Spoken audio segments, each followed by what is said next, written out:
Jeg hedder Karina. Jeg er kommerciel direktør i SolidWork. I SolidWork der laver vi finansiel business intelligence, og så spørger man sig selv, hvad betyder det? Jamen det betyder egentlig, at vi prøver at skabe transparens i store mængder af data, sådan at man som ledelse og direktion får bedre indblik i forretningen, og på den måde kan træffe nogle super gode beslutninger. Vi har et helt unikt setup, hvor vores 2 medarbejdergrupper arbejder sammen på tværs i projekterne. Vi har vores business analyst. Jamen, jeg hedder Christian og er uddannet cand.merc.dat fra Handelshøjskolen i Aarhus tilbage i 1998. Jeg arbejder hos SolidWork som business analyst eller forretningskonsulent. Min rolle er som forretningskonsulent og egentlig koordinere.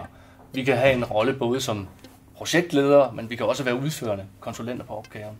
Men typisk sidder vi som projektleder til. Så jeg skal sikre, at kundens idéer og ambitioner omkring løsningen, jamen det bliver udmøntet sig i noget, som udvikleren kan bygge, så vi får den bedst mulige løsning ud af det. Og så har vi vores developer, som typisk er ingeniører og som har forstand på at udvikle de mest komplekse løsninger. Jeg hedder Peter. Jeg har arbejdet her hos SolidWork i næsten 4 år nu. Jeg kommer direkte fra min tid på universitetet, hvor jeg arbejdede med Business Intelligence.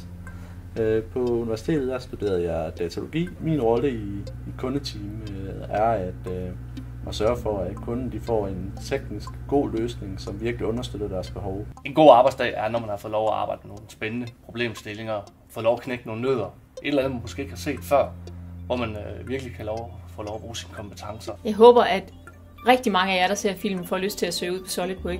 Vi har altid brug for ambitiøse kollegaer.